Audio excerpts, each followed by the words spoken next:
খবরে হাইকোর্টের নির্দেশ আর সেই নির্দেশে 5 মিনিটে এফআইআর। দুর্নীতির চাকরি প্রাপকের বিরুদ্ধে এফআইআর, হাওড়া ডিআই এর অভিযোগে এফআইআর দায়ের। বিচারপতির নির্দেশে হাওড়া থানায় এফআইআর, শিক্ষক সিরাজুল ইসলামের বিরুদ্ধে এফআইআর। শিবপুর দীনবন্ধু ইনস্টিটিউশনে শিক্ষক সিরাজুল, গোটা হাই স্কুল নিয়োগ দুর্নীতি তদন্তে নাম এই সিরাজুলের।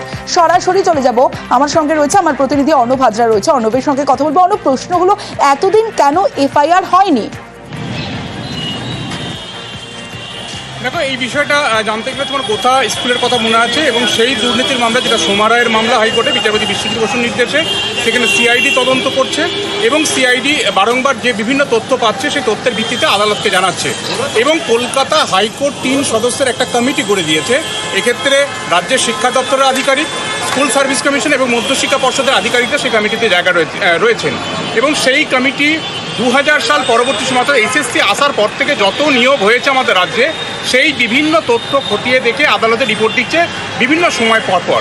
এবং সেই রিপোর্টেই দেখা যায় যে হঠাৎ হাইকোর্ট নিযুক্ত কমিটি, যেখানে রাজ্য শিক্ষা দপ্তর, এসএসসি, মধ্যশিক্ষা পর্ষদের অফিসাররা রয়েছেন, তারা দেখছে 2001 সালে বাম আমলে নিয়োগ পাওয়া শেখ সিরাজুল ইসলাম হাওড়ার যিনি দীনবন্ধু শিবপুরের এই স্কুলে চাকরি করছেন, তার চাকরিটা দুর্নীতি বা কারচুপি করে পাওয়া এবং সেই চাকরিতে বিচারপতি বিশ্বজিৎ বসু এফআইআর রুজু করে পদক্ষেপের নির্দেশ দেন। আজকে সকাল 9:30 নাগাদ হাওড়া জেলার ডিআই অর্থাৎ একজন জেলা স্কুল পরিদর্শক, তিনি হাওড়া থানায় পৌঁছান হাইকোর্টের নির্দেশে এফআইআর রুজু করার জন্য, যেহেতু দুর্নীতির চাকরি সেটাকে খোঁজার জন্য, কিন্তু পুলিশ এফআইআর নেয় না এবং আদালত যখন বসে বিচারপতি বিশ্বজিৎ বসু কড়া হুঁশিয়ারি দেন এবং তার ঠিক 5 মিনিটের মধ্যেই হাইকোর্টের গুঁতোয় এফআইআর রুজু হয়ে যায়। এক্ষেত্রে আমরা পূর্ব মেদিনীপুর দেখেছি, বাঁকুড়া দেখেছি, বীরভূম দেখেছি এবং মুর্শিদাবাদ দেখেছি, বিভিন্ন জায়গায় কিন্তু এই ধরনের কারচুপি চাকরি, যেগুলি কিন্তু এফআইআর এর নির্দেশ দিয়েছেন বিচারপতি এবং পরবর্তী সময় সেই চাকরিগুলি কিন্তু টার্মিনেট হয়েছে এবং প্রত্যেককে গ্রেপ্তার হয়েছে এবং এক্ষেত্রেও কি পদক্ষেপ হয় মার্চ মাসের শেষে ফের এই মামলা শুনানি রয়েছে, সেখানে বিষয়টি আরো স্পষ্ট হবে। বেশ, আমাদেরও নজর থাকবে। অর্ণব, 2001 সালে আদালতের নির্দেশের ফলে যে মানুষটির চাকরি চলে গেছিল, সে এতদিন ধরে সার্ভিস করছিলেন। 3 সদস্যের কমিটি তৈরি করে দিয়েছেন মহামান্য বিচারপতি বিশ্বজিৎ বসু সোমা রায়ের মামলায়। সেই 3 সদস্যের কমিটির দেখা উচিত ছিল, তারা দেখেননি, উল্টে একজন ইনফর্ম করেছেন।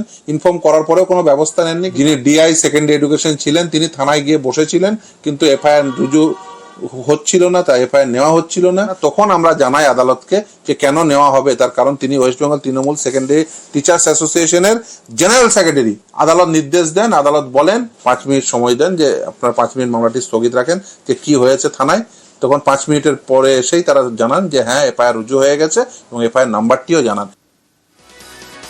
ফের পরীক্ষায় ফেল ওষুধ, আবার পরীক্ষায় ফেল নামি কোম্পানির ওষুধ। নমুনা পরীক্ষায় নির্দিষ্ট ব্যাচের 2 ওষুধ ফেল। রক্তচাপের ওষুধ টেলমা এইচ ডাহা ফেল, অ্যামোক্সিলিন ক্ল্যাভোনেট ট্যাবলেটও ফেল। ড্রাগ কন্ট্রোলের পরীক্ষায় চাঞ্চল্যকর তথ্য, 2 ওষুধেই নেই সঠিক পরিমাণে উপাদান। সরাসরি চলে যাব, আমার সঙ্গে আমার প্রতিনিধি অভিজিৎ চন্দ্র রয়েছে, অভিজিতের সঙ্গে কথা বলবো। অভিজিৎ, বছরের পর বছর ধরে তো এই ওষুধগুলো চলছে, কিন্তু যে সরকারি প্রতিষ্ঠানগুলোর ওপর এই নজরদারির দায়িত্ব থাকে, তাহলে কি তারা সঠিকভাবে নজরদারি রাখেননি, তাই এই জাল ওষুধ সামনে চলে আসছে?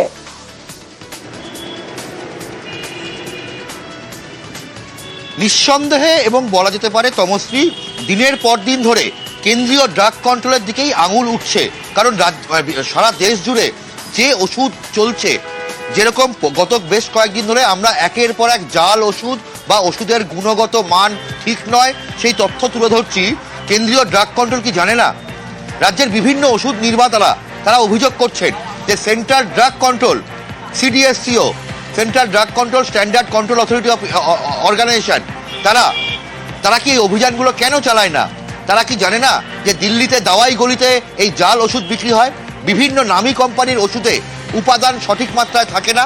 যেমন টেলমা এইচ, ঘরে ঘরে যে ব্লাড প্রেশার কমানোর বা রক্তচাপ নিয়ন্ত্রণের যে ওষুধ, সেই টেলমা এইচ কম্বিনেশন ড্রাগ, তাতে সঠিক উপাদান তো নেই। অর্থাৎ কীরকম, এবং সেটা গুণমান, সঠিক গুণমানের নয়। রাজ্য ড্রাগ কন্ট্রোলের ল্যাবরেটরিতে পরীক্ষায় সেটা প্রমাণিত। হাওড়ার বেলিলিয়াস রোড থেকে এই ওষুধ সংগ্রহ করা হয়েছিল নির্দিষ্ট ব্যাচ নাম্বারের, এবং তাতে দেখা গেছে যে টেলমিসার্টান 40 মিলিগ্রামের পরিবর্তে 35 মিলিগ্রাম রয়েছে।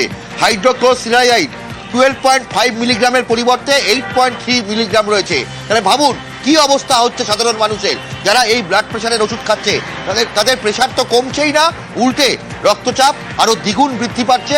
অনেক সময় তাদের মৃত্যুর কোলে ঢলে পড়তে হতে পারে। ধন্যবাদ অভিজিৎ। একজন ডাক্তার যখন প্রেসক্রাইব করবে তার পক্ষে তো এটা জানা কখনোই সম্ভব নয় না। এই পরিস্থিতিটাকে ঠিকমতো করে এক্সপ্লেন করা উপায় আমাদের নেই। এটা বিভ্রান্তিকর পরিস্থিতি। ডাক্তারবাবুই জানতে পারবেন না, রুগীও জানতে পারবে না। দেখাবো যে পুকুর ভরাট করার প্রতিবাদে রীতিমতো ধুমধুমার পরিস্থিতি। দেখুন বাঁকুড়ার রায়পুরে রীতিমতো উত্তেজনা। যে ছবি আপনারা দেখছেন, অঞ্চল সভাপতির বিরুদ্ধে অভিযোগ পুকুর ভরাটে।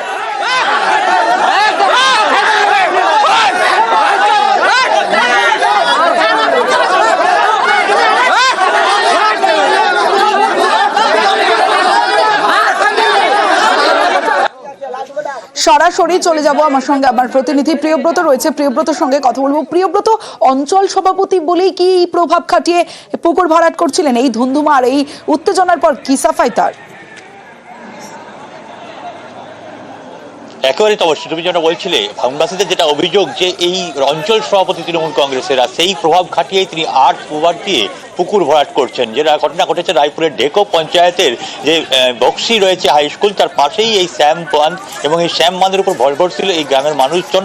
তারা চাইছেন পুকুর কোনোভাবে ভরাট করা যাবে না, কিন্তু এই পুলক সিং অঞ্চল সভাপতি, তার যেটা দাবি সেই অংশের যে মালিকানা সেটা কিন্তু তার হাতে, এবং সেই কারণে তিনি পুকুর ভরাট করতে গিয়েছিলেন এবং আর্থ মুভার ব্যবহার করা হয়েছিল। পরবর্তীকালে গ্রামবাসীরা বাধা দেয়, গ্রামবাসীরা ঢেকো যে পঞ্চায়েত অফিস সেখানে চাবি দিয়ে দেয়। পরবর্তীকালে খবর যায় পুলক সিং এর কাছে। পুলক সিং অঞ্চল পঞ্চায়েত এসে পৌঁছলে গ্রামবাসীর সঙ্গে প্রায় হাতাহাতি পর্যায়ে পৌঁছায়, উত্তেজনা ছড়ায়। পুলিশ এসে পৌঁছলে পুলিশকে ঘিরে বিক্ষোভ দেখানো হয়, কারণ এর আগেও এই পুলক সিং এই পুকুর ভরাট করতে গিয়েছিল। সেই সময় থানায় জানানো হয়েছিল, পঞ্চায়েতে জানানো হয়েছিল, বিএলআরকে জানানো হয়েছিল, কিন্তু তারপরেও কোনো ব্যবস্থা নেওয়া হয়নি। সেই অভিযোগ তুলেই তারা কিন্তু পঞ্চায়েতে তালা দেয়। পরবর্তীকালে দেখা যায় পুলক সিং এর সঙ্গে বচসা শুরু হয় এবং ঘটনার মিটমাট করার পর যে আর্থ মুভার নিয়ে আসা হয়েছিল সেই আর্থ মুভারকে পিছু হটতে হয়। এই নিয়ে শুরু হয়েছে রাজনৈতিক। আজ সিপিএম আমলে আমাদের এই পুকুরটাই সরকারিভাবে কাজ হয়েছিল পঞ্চায়েত থেকে।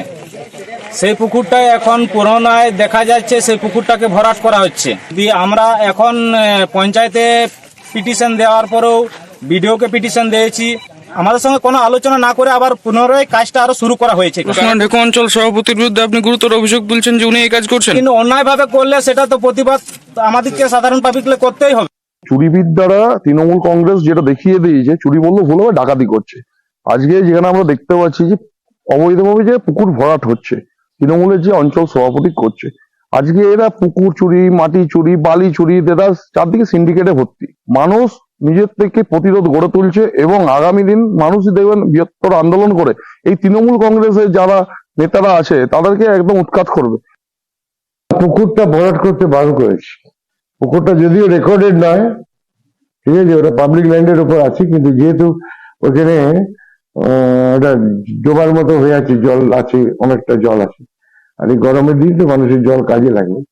মালিককে বলতে, আমি পুলিশকেও বলেছি আর আমি লোকাল লিডারদের বলে দিয়েছি, জোলা জমি বাদ দিয়ে ভরাট করে কোনো অসুবিধা নেই, কিন্তু জোলা জমিটা যেন ভরাট করতে না যায়।